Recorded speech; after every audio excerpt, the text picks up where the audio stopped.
4, 12 a 25, agradecendo ao pessoal de missões pelo encontro até agora.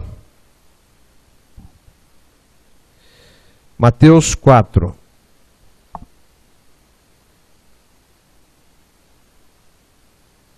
A todos os visitantes, a nossa saudação. É muito bom tê-los conosco, é uma honra para nós.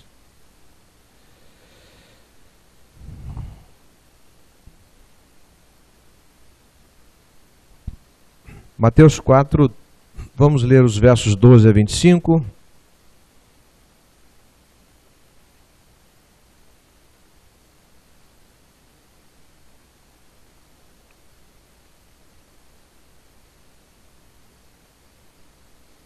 Mesmo assentados, Mateus 4, 12 a 25.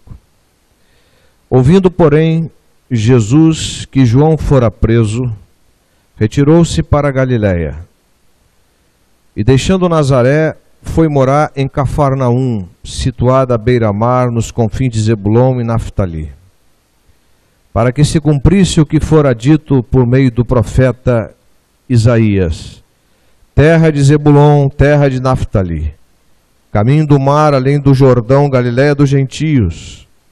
O povo que jazia em trevas viu grande luz, e aos que viviam na região e sombra da morte, resplandeceu-lhes a luz.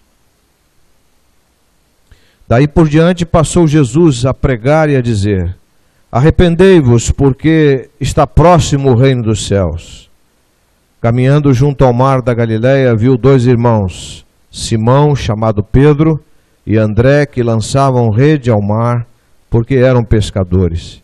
E disse-lhes: vinde após mim, e eu vos farei pescadores de homens. Então eles deixaram imediatamente as redes e o seguiram. Passando adiante, viu outros dois irmãos, Tiago, filho de Zebedeu, e João, seu irmão, que estavam no barco em companhia de seu pai, consertando as redes, e chamou-os. Então eles, no mesmo instante, deixando o barco e seu pai, o seguiram. Percorria Jesus toda a Galiléia, ensinando nas sinagogas, pregando o evangelho do reino e curando toda a sorte de doenças e enfermidades entre o povo. E a sua fama correu por toda a Síria. Trouxeram-lhe então todos os doentes, acometidos de várias enfermidades e tormentos, endemoniados, lunáticos e paralíticos, e ele os curou. E da Galiléia, Decápolis, Jerusalém, Judéia e da além do Jordão, numerosas multidões os seguiam. E Romanos 8,37 diz o apóstolo Paulo: mas em todas essas coisas somos mais do que vencedores por meio daquele que nos amou. Pai, nós estamos diante da tua preciosa palavra. Queremos agradecer-te porque Jesus Cristo nos salvou. Ele a si mesmo se entregou por nós voluntariamente para nos resgatar e para nos dar vida, e esta em abundância. Esta noite missionária seja a noite da conversão, a noite do compromisso, a noite da entrega, a noite, ó Deus, do discipulado, a noite da renúncia. Que o Senhor trabalhe em cada vida aqui. Continue trabalhando, falando ao coração. Abençoe o trabalho com as crianças e os juniores lá embaixo, usando os professores. Edifica a nossa igreja, fortaleça as nossas famílias, nossos lares, e nos ensines a andar nos teus caminhos. Nós louvamos o teu nome ó Deus, pela bênção de ter o Senhor como nosso Pai. Tenha misericórdia de mim e ajuda-me a ministrar a tua palavra, a pregar o teu evangelho. Nós oramos com gratidão, continuas a falar a cada vida. Nós oramos em nome de Jesus. Amém. Meus irmãos, Cristo, aquele que transforma a vida. Todos nós sabemos desta realidade. Eu recebi da liderança da Junta de Missões Estaduais, ou do Departamento de Missões, pastor Bruno Festas. Ele assumiu recentemente a liderança de missões do Estado e ele me mandou para eu colocar para os irmãos, eu pedi a ele 5 desafios. Eu não vou ler todo o texto, que é um pouco grande, mas ele fala de 5 desafios no Estado do Rio de Janeiro. Ampliarmos o campo de atuação. A seara, na verdade, é grande, mas os trabalhadores são poucos. Então, ampliar o campo. Segundo, ampliarmos o impacto. Sermos mais impactadores nesse estado. Os irmãos sabem que o estado do Rio de Janeiro é onde tem mais batistas no Brasil, né, e na América Latina. É a maior convenção da América Latina, a Convenção Fluminense. Mas nós queremos fazer mais. Terceiro desafio, aumentarmos nossa motivação. Jesus enviou de 2 a 2 para anunciar o Evangelho. Quarto, aumentarmos os recursos.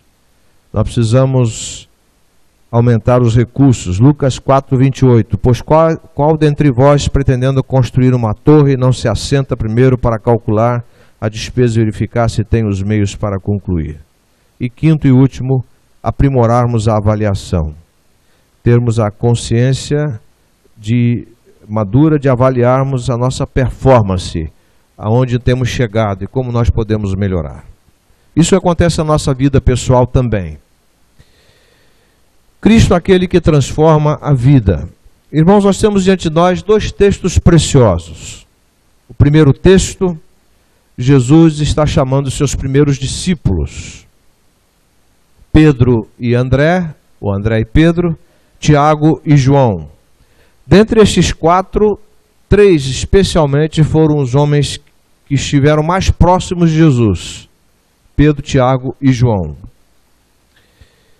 Jesus nos chama, como nos chamou aqueles que são dele, que têm uma experiência com ele, de conversão genuína. Jesus não só nos chama, Jesus nos transforma. Ele nos transforma para que sejamos também agentes transformadores, onde quer que estejamos. E Jesus não só chama, transforma, mas ele usa cada um de nós, na particularidade, nas suas carências, suas necessidades, nas suas limitações, usa cada um de nós com suas peculiaridades para anunciar o Evangelho. E ele não só chama, transforma, usa, mas ele provê todos os recursos emocionais, físicos e espirituais para que cumpramos a missão. Ele prometeu estar conosco todos os dias, até a consumação dos séculos, está lá em Mateus 28:20. A promessa dele é segura, ele está conosco. Ou nós cremos nesta realidade, neste fato de que ele está conosco, individual e coletivamente, ou nós estamos em lugar errado, ou nós estamos seguindo a Cristo à toa. Ele nos chamou para segui-lo e servi-lo, e nós precisamos confiar nele completamente, na suficiência da sua obra. Eu gosto muito, um dos textos que eu mais aprecio em toda a Bíblia é aquele texto da pesca maravilhosa, que é um texto que fala também da chamada de homens para o ministério. E ali naquela chamada, Pedro, quando eles haviam trabalhado a noite toda, né, eles haviam trabalhado a noite toda e nada haviam pego, Jesus mandou que eles lançassem a rede ao mar. E Pedro disse: Senhor, nós trabalhamos a noite toda, mas sob a tua palavra lançarei as redes. Ele lançou e as redes vieram lotadas, abarrotadas de peixe, ao ponto de romperem. E deles pedirem outros barcos para ajudarem na pesca, porque há suficiência na pessoa de Cristo, há suficiência na obra de Cristo, e nós precisamos confiar nessa suficiência. Jesus escolhe a sua base para fazer toda a vontade do Pai, e nós vemos isso nos versos 12 a 17. Ouvindo, porém, Jesus que João fora preso, retirou-se para a Galiléia. Após a prisão de João Batista, o Senhor Jesus retirou-se para a Galiléia, a parte norte da Palestina. Vocês podem perguntar, como eu já me perguntei também no texto, por que depois que Jesus soube que João Batista fora preso, por que Jesus não fez a intervenção? Por que Jesus não fez assim com os dedos e não soltou João Batista? Por que Jesus não foi visitar João Batista quando João Batista foi preso? Vocês já pararam para perguntar? Já pararam para refletir sobre isso? Irmãos, Jesus sabia qual era a missão de João Batista. João Batista veio para preparar o caminho dele, Jesus. E João Batista já havia cumprido a missão. Agora Jesus foi para cumprir a missão para a qual o Pai o havia chamado, o havia designado. Parece que Jesus está frio, insensível ao sofrimento de João Batista. Jesus sabia quem era João Batista. Sabia que João Batista estava pronto a morrer pelo Evangelho do Reino, pronto a morrer pelo Pai, o Senhor Deus, pronto a morrer por causa de Jesus, o Filho. João Batista era um profeta do Novo Testamento comprometido com o Senhor Jesus Cristo. E ele estava preso por causa do Senhor Jesus Cristo. Ele estava preso por causa da mensagem do reino de Deus. E vocês sabem que João Batista morreu de forma que muitas vezes você e eu podemos não entender, mas tudo é propósito de Deus. E deixando Nazaré, onde fora criado, ele foi para Cafarnaum e fez de Cafarnaum um dos centros do seu ministério.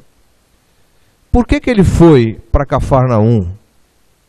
Essa é a grande pergunta que nós podemos fazer também ao texto, e nós aprendemos quando nós sabemos fazer perguntas. Por que ele foi para Cafarnaum? Ele foi para Cafarnaum para que a palavra de Isaías se cumprisse. Diz o texto: deixando Nazaré, foi morar em Cafarnaum, situada à beira-mar, nos confins de Zebulon e Naftali, para que se cumprisse o que fora dito por meio ou por intermédio do profeta Isaías, o profeta mais messiânico, o profeta que mais profetizou acerca da pessoa e obra de Cristo. E diz o texto: terra de Zebulon, capítulo 9 de Isaías, versos 1 e 2. Terra de Zebulon, terra de Naftali, caminho do mar, além do Jordão, Galiléia dos gentios. O povo que jazia, que estava em trevas, viu uma grande luz. Irmãos, quem é a grande luz? É o Senhor Jesus Cristo. É o Evangelho. E aos que viviam na região e sombra da morte, resplandeceu-lhe a luz. Ou seja, a luz traz vida, e na sombra da morte resplandeceu a luz. Aí me lembra da palavra de Davi no Salmo 23, ainda que eu andasse pelo vale da sombra da morte, tu estás comigo, a tua vara e o teu cajado me consola. Tu que és a vida está comigo, porque ele é o supremo pastor. O povo que jazia em trevas viu uma grande luz, e aos que viviam na região da sombra da morte, resplandeceu-lhes a luz. E aí, meus amados irmãos, me lembrou aquela palavra do apóstolo Paulo, quando ele diz lá em capítulo 2, versos 14 e 20, versos 14 a 16, de Filipenses, quando Paulo escreve àqueles irmãos, ele diz o seguinte, Filipenses 2, 14 a 16. Fazei tudo sem murmurações, nem contendas, para que vos torneis irrepreensíveis e sinceros, filhos de Deus inculpáveis no meio de uma geração pervertida e corrupta, na qual resplandeceis como luzeiros do mundo. Meus irmãos, nós produzimos luz ou refletimos a luz? A lua produz luz ou reflete luz? O sol é a luz, a lua reflete a luz. Jesus é o sol, nós refletimos a sua luz. Preservando a palavra da vida, para que no dia de Cristo eu me glorie de que não corri em vão, nem me esforcei inutilmente. E quando a gente fala de luz, a gente lembra também do texto de João 12:46, Jesus falando de si mesmo, o que? Eu sou a luz do mundo. 2:46, eu vim como a luz para o mundo, a fim de que todo aquele que crê em mim não permaneça nas trevas. Aquele que está em Cristo não permanece nas trevas. Muito bem. O que Jesus veio fazer? E diz o texto lá de Mateus, o texto base para a nossa reflexão nesta noite. O texto diz que ele veio pregar. Pregando, ele veio pregar. Olha o verso 17. Daí por diante passou Jesus a pregar e a dizer: arrependei-vos, porque está próximo o reino dos céus. O que, meus irmãos, que é arrependimento?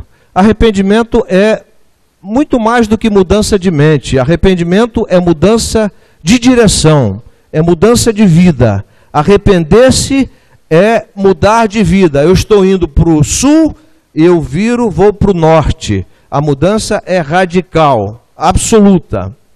Mas uma coisa que me chama muito a atenção é que Jesus usou aqui o texto usa 3 gerúndios, 3 verbos: o verbo pregar, o verbo ensinar e o verbo curar. Mas especialmente no verso 17, diz que pregando o arrependimento, ou seja, sendo arauto, proclamando como um arauto. Quem era o arauto? Era aquele que ficava na guarita e quando vinha o inimigo, ele tocava a trombeta, avisando todos da cidade que o inimigo estava chegando, que era iminente a chegada do inimigo e que todos precisavam se preparar para a batalha, proclamando também publicamente o evangelho. Então, pregando o evangelho, ou seja, proclamando como um arauto, pregando publicamente, dizendo: arrependei-vos, porque o reino do céu chegou. Jesus era a personificação do reino do céu. E a partir do verso 18, nós vamos ver que ele convida a segui-lo e a servi-lo. E você que está aqui nesta noite, que está ouvindo a mensagem, precisa ter à disposição desses homens, Pedro, André, João, Tiago, a disposição de olhar para Jesus e de ver em Jesus não a solução de problemas corriqueiros, mas ver em Jesus a vida, aquele que voluntariamente se entregou por você e por mim, derramou seu precioso sangue na cruz para nos resgatar para si mesmo, para sermos dele, não só por direito de criação, mas também por direito de redenção, porque a Bíblia diz que sem ele nada do que foi feito se fez. E andando às margens do mar da Galileia, o Senhor viu 2 irmãos. O primeiro, Simão, chamado Pedro, e seu irmão André. Eles estavam trabalhando, lançando as redes para pescar. A gente percebe na Bíblia que Deus não chama os desocupados. Deus chama pessoas ocupadas. Esses homens estavam trabalhando, lançando as redes para pescar. Os outros 2 estavam com seu pai, João e Tiago, com seu pai Zebedeu, consertando as redes. Interessante que as redes se rompiam vez por outra e precisavam ser consertadas. Pedro e André estavam pescando João e Tiago, com seu pai, estavam consertando as redes. Todos eles estavam trabalhando. E eu acho interessante que Jesus fez o convite: vinde a mim, eu vos farei pescadores de homens. Jesus nunca nos chama para segui-lo e servi-lo. Ele nunca nos chama sem a conotação de trabalhar. Por isso, não só segui-lo, mas servi-lo, trabalhar. Por quê? Jesus é o nosso próprio exemplo, porque ele disse: o Filho do Homem não veio para ser servido, mas veio para servir e dar sua vida em resgate de muitos. Mateus 28:20, quando João e Tiago queriam lugares, um à direita e outro à esquerda do reino, parece que eles estavam se esquecendo de que Jesus os havia chamado não para a proeminência, não para tietagem, não para grandiloquência, não para serem vistos pelos homens como pessoas importantes, mas como servos. Eu me lembro quando o irmão Joaquim Werner, que foi o pregador da minha ordenação em 8 de janeiro de 1983, na primeira igreja batista da Pavuna, e ele disse uma coisa que eu nunca mais esqueci. Eu já falei isso aqui para os irmãos. Ele disse que o Senhor Jesus chamou pescadores de peixes vivos para morrerem, para se tornarem pescadores de homens mortos para viverem.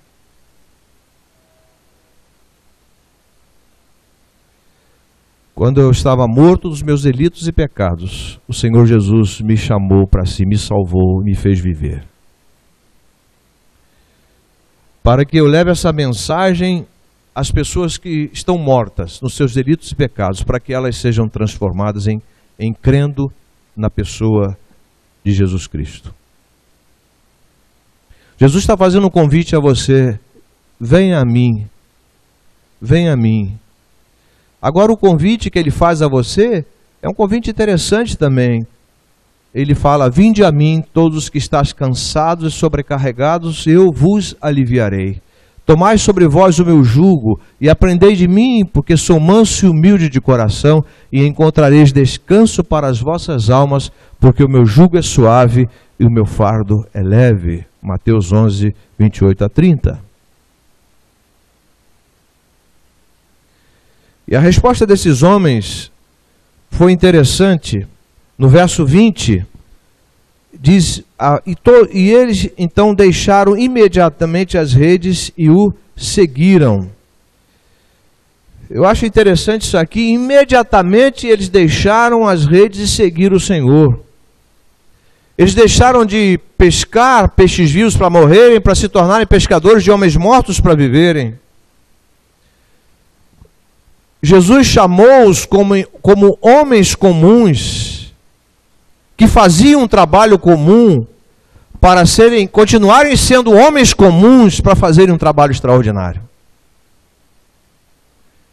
Isso, meus irmãos, é tremendo para nós. Meus amigos, que privilégio.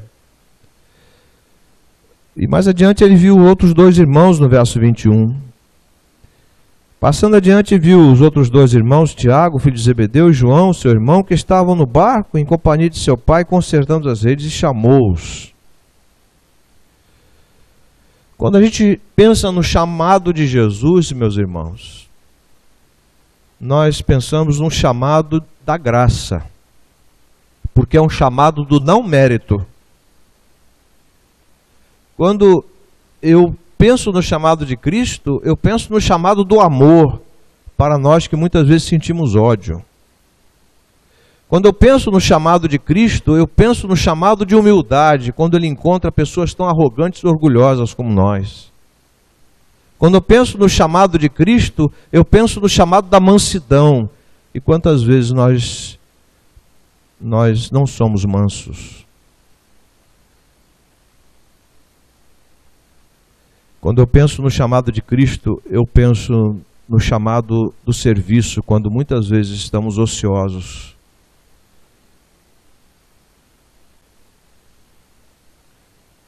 E quando eu penso no chamado de Cristo, eu penso no chamado da atividade, que nos encontra mergulhados no ativismo.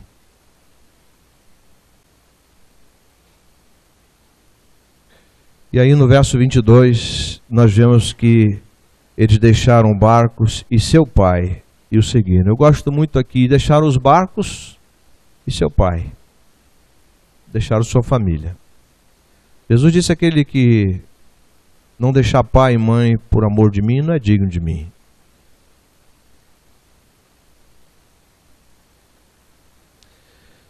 Seguir e servir a Cristo, alguém disse que é o projeto mais fascinante de vida.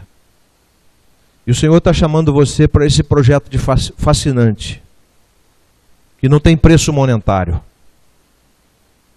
O preço foi a morte de Cristo, o seu sangue derramado, para que você e eu estivéssemos aqui, nesse ambiente de graça, nesse ambiente de aceitação, nesse ambiente de perdão, nesse ambiente de festa. Mas com eles o Senhor Jesus percorreu toda a Galileia. O que diz o verso 23? Percorria Jesus toda a Galileia. Primeiro verbo que aparece, ensinando nas sinagogas. Segundo verbo, pregando o evangelho do reino. Terceiro verbo, curando toda a sorte de doenças e enfermidades entre o povo.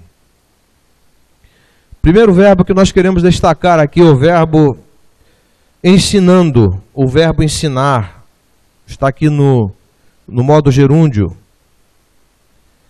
Ensinando, ou seja, no texto original diz conversando com outros a fim de instruí-los, ou pronunciando discursos didáticos, ou explicar ou expor algo. Essa é a ideia do verbo ensinar no modo gerúndio, ensinando. Ou seja, ele estava conversando com os outros a fim de instruí-los, pronunciando discursos didáticos, com a didática que só ele sabia fazer, e ele estava explicando e expondo algo de forma profunda, nas sinagogas deles. Num ambiente de legalismo, num ambiente de julgamento temerário, Jesus estava ali ensinando a perdoar, ensinando a amar, ensinando a relevar, ensinando a receber o perdido e fazer festa.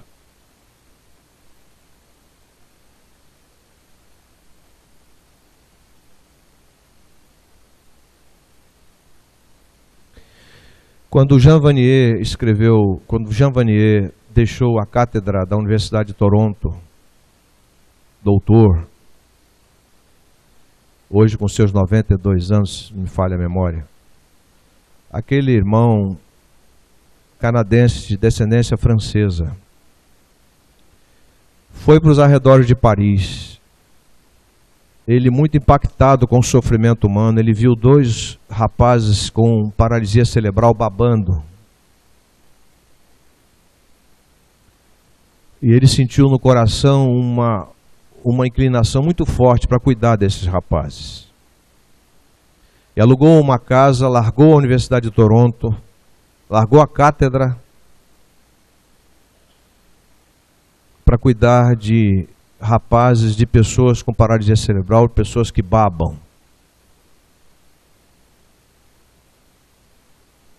E ele escreveu um precioso livro. Ele montou as comunidades Larquet, que tem mais de 100 unidades ao redor do mundo. E ele escreveu um livro chamado Comunidade, o lugar da aceitação, do perdão e da festa. Porque aqueles meninos que eram rejeitados pela sociedade foram aceitos por ele. Porque Jean Vanier havia sido aceito por Cristo. Só quem é aceito por Cristo, só quem sabe o que é uma experiência com Cristo pode aceitar o outro. E Jesus ensinou isso nas sinagogas. Jesus ensinou nas sinagogas que ele era o cumprimento da lei. Jesus ensinou na sinagoga que o homem não foi feito por causa do sábado, mas sim o sábado foi feito por causa do homem. Jesus ensinou nas sinagogas que o legalismo adoece, mas a graça cura.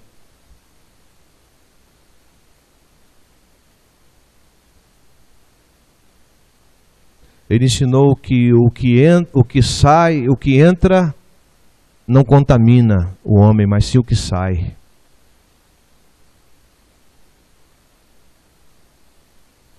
Jesus ensinou que a vida religiosa não salva, mas a vida cristã, a vida que Ele, Cristo, dá, essa é que salva. Que a verdadeira vida não é de aparência, mas é do coração. E Ele também pregou, e o verbo aparece no gerúndio, pregando, ou seja, proclamando publicamente o Evangelho. Esse é o sentido do original.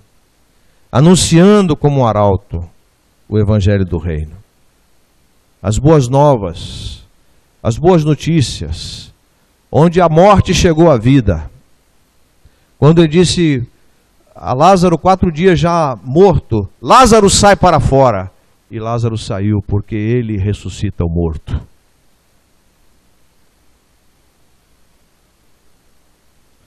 Ele pregou. Eu me lembro de quando Ezequiel, Deus deu aquela visão do vale dos ossos secos e Ezequiel pregou a profecia. E aquele vale de ossos secos se tornou, ou aqueles ossos se tornaram um grande exército. Aqueles ossos espalhados se juntaram pelo poder da palavra. E Jesus estava pregando, proclamando publicamente a palavra de Deus, o Evangelho, anunciando como um arauto o Evangelho do reino. Não do reino do homem, mas o reino de Deus. Não a centralidade do homem, mas a centralidade de Cristo. E usou o último verbo também no modo gerúndio, curando, ou seja, sarando, restaurando a saúde. Aí vocês podem perguntar, pastor, Jesus cura todas as doenças? Não. Não cura. Ele tem poder para curar, mas ele não cura. Pastor, por que ele não cura? Aí há vários fatores. Ele pode não querer curar. Por que Jesus não fez a intervenção lá em João Batista? Por que Jesus demorou a chegar na casa de Lázaro? Por que Jesus teve atitudes que para você e eu parecem estranhas? Tudo que Jesus fez tinha propósito. Fazer a vontade do Pai. O propósito central na vida de Cristo deve ser o propósito central da sua vida, da minha vida, é fazer a vontade do Pai. E se há uma pessoa que viveu entre nós, que esteve no centro da vontade do Pai, essa pessoa foi o Senhor Jesus Cristo. E aí diz o texto que a sua fama se espalhou e trouxeram-lhe todos os que sofriam de várias doenças e tormentos, os endemoniados que tinham ataques, os lunáticos, os paralíticos, e os curou a todos.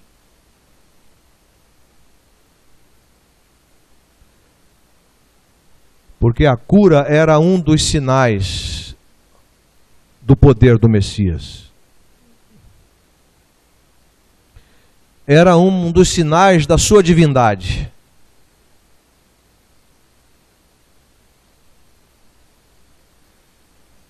E as multidões o seguiam, procedentes da Galiléia, das 10 cidades, Decápolis, das 10 cidades em torno lá. Foi lá que ele libertou o endemoniado gadareno, aquele que tinha uma legião de demônios, uma legião romana era de 6.800 homens, um verdadeiro exército de conquista de países naquela época, as legiões romanas, porque espírito não tem espaço físico como o nosso. De Jerusalém, do sul, da Judéia também, da região do sul, Jerusalém, na Judéia, e do outro lado do Jordão, todos vinham. Alguns vinham por quem ele era, Jesus, outros vinham por causa do interesse, da cura, outros interesses. A terceira e última coisa eu queria colocar, senhores, O que vocês estão fazendo com o meu evangelho? Jesus nos pergunta essa noite. O que nós estamos fazendo com o evangelho que Jesus nos deixou? O que nós estamos fazendo com esta mensagem que transforma homens mortos em homens vivos, que torna homens mortos em homens vivos como nós? E aqui está um homem dizendo, um homem que era religioso como Saulo de Tarso, um fariseu, estudioso, inteligentíssimo, um homem dinâmico, mas errado. Esse homem diz, mas em todas essas coisas somos mais que vencedores por aquele que nos amou. Quando agora Paulo, que tinha sido Saulo, religioso, e foi jogado do cavalo da religião para baixo, para o pó. E muitas vezes nós nos esquecemos de que nós somos pó. O Senhor Jesus está perguntando, o que vocês estão fazendo com o meu evangelho? Porque quando Paulo diz, por aquele que nos amou, Paulo está falando do evangelho. Porque Deus amou o mundo de tal maneira, e Deus o Pai é o autor da salvação. Jesus é aquele que executa em si mesmo a salvação. O Espírito Santo é aquele que revela a salvação. Quando Paulo fala, aquele que nos amou, Paulo está falando de um Deus que nos ama em Cristo. E o Espírito nos revela esse amor. Aquele que nos amou de uma vez para sempre, aquele que nos amou com amor incomparável, insubstituível, que não se pode comprar monetariamente, nos amou. Nele somos mais que vencedores. Quando nós pregamos esse evangelho de amor, nós estamos avançando nas linhas inimigas, conquistando pessoas para Cristo, vendo-as libertas, transformadas, não pelo poder seu de persuasão meu, não pelo nosso poder de querer convencer as pessoas, mas pelo poder do Espírito Santo de Deus, aplicando o remédio que é o Evangelho para a cura daquele que crê. Porque fé é um dom de Deus.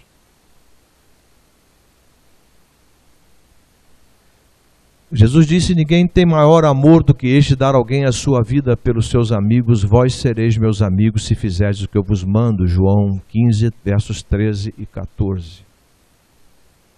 Deus prova o seu amor para conosco, em que quando éramos ainda pecadores, Cristo morreu por nós. Romanos 5,8. Nós não cremos num Deus que é teoria. Nós cremos num Deus que é concreto, que é real.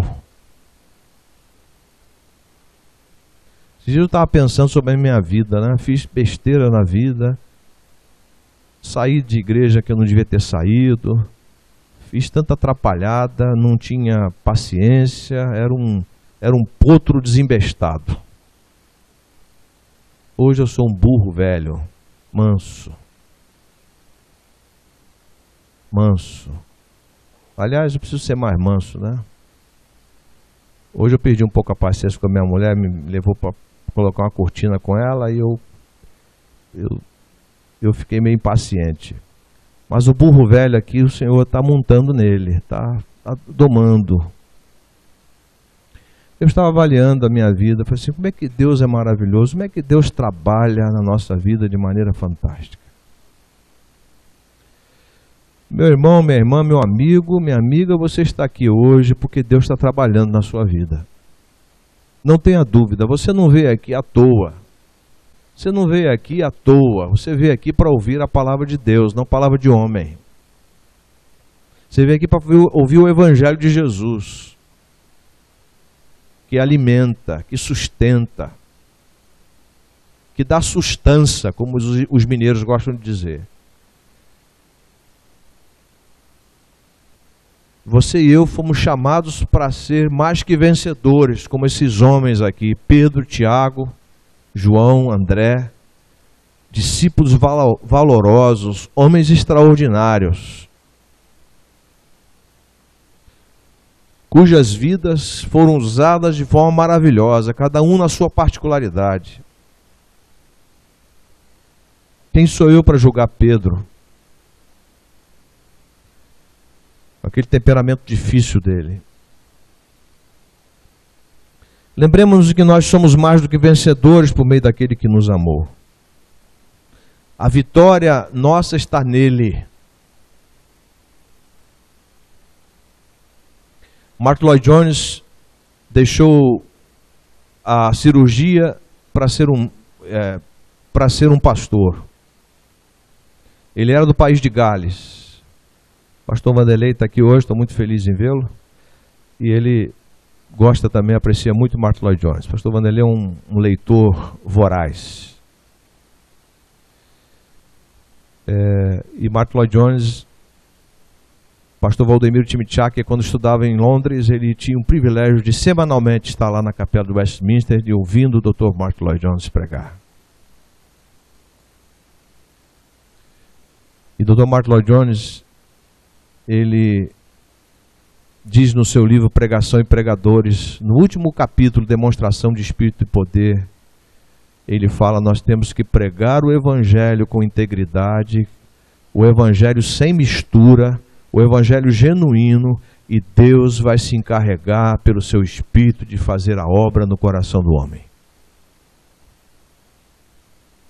Porque quem acrescenta a igreja não é se o pastor prega bem, se o leigo prega bem. O que acrescenta a igreja, os que vão sendo salvos, é o Senhor da seara, quando o seu evangelho é pregado de forma genuína, de maneira simples ou sofisticada, especialmente simples, é pregado e as pessoas se achegam, porque as pessoas têm fome e sede de Deus. Nós temos um tesouro para repartir, tesouro em vaso de barro, para que a excelência do poder não seja de nós, mas dele. Diz Paulo, precisamos ter a mesma certeza e coragem do apóstolo Paulo, porque não me envergonho do Evangelho de Cristo, que é o poder de Deus para a salvação de todo aquele que crê, primeiro do judeu, depois do grego. Romanos 1,16. Eu quero concluir.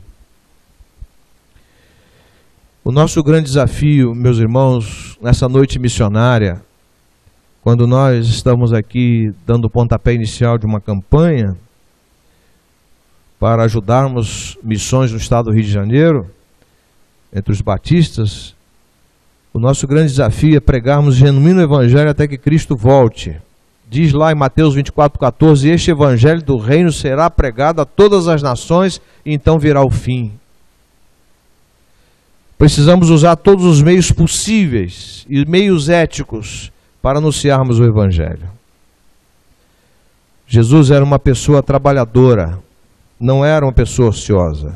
Ele aproveitava todas as oportunidades para ensinar, pregar e curar, visando sempre a glória do Pai, o crescimento do reino, por meio da salvação e edificação de vidas. Irmãos queridos, não desanimemos, o Senhor está conosco. O Senhor prometeu, e Ele não é homem para mentir, Ele prometeu e cumpre, tem cumprido ao longo da história. Estimulemos uns aos outros no testemunho pessoal, ao amor e às boas obras. O Senhor Jesus está voltando, e que nos encontre servindo com profunda alegria e singeleza de coração, e receberemos dele naquele dia, apenas por graça, servo bom e fiel. Foste fiel ou serva, né? Servo ou serva, bom, boa e fiel. Foste fiel no pouco, sobre o muito colocarei você. Te colocarei, digo. Foste fiel no pouco, sobre o muito te colocarei. Entra no gozo do teu Senhor. Por isso eu entendo Paulo dizer no capítulo 8, verso 18 de Romanos: tenho para mim que as aflições, as tribulações, as angústias do tempo presente não podem ser comparadas com a glória que há de ser revelada em nós. Que glória é essa? É a glória de Deus conhecida pelo Evangelho. O Evangelho de Cristo, seu Filho, no poder do Espírito Santo de Deus. Pai, obrigado por esta noite. Obrigado por podermos partilhar o pão. Obrigado porque Jesus chamou esses homens comuns para um trabalho extraordinário. Obrigado porque eles foram chamados, ó Deus, de pescadores de peixes para serem pescadores de homens. Obrigado por este privilégio, por esta honra de poder, desta cátedra, pregar o Evangelho. Nós sabemos que nós temos grandes desafios em missões. O desafio do bairro, o desafio da cidade, do estado, do país, do mundo. Nós não podemos parar, temos que avançar. Não podemos retroceder, temos que avançar. Olhando para Cristo, o autor e o consumador da nossa fé. E que nesta noite pessoas sejam chamadas, ó Deus, para seguir e servir o Senhor, e o Senhor trabalha em cada vida aqui. Senhor, obrigado porque é o Senhor que acrescenta a igreja, é o Senhor que faz a obra, quando vê o teu povo orando, pregando a palavra, testemunhando, fidedignamente, o Senhor de forma digna como lhe é peculiar, o Senhor honra os teus servos, acrescenta à igreja os que vão sendo salvos. Isso, Pai, continuas trabalhando em cada coração e obrigado por Tua palavra, em nome de Jesus. Amém. Queria fazer uma perguntinha aqui antes da gente despedir. Eu queria fazer uma pergunta, queria que os irmãos ficassem em atitude de oração. Nós temos alguns visitantes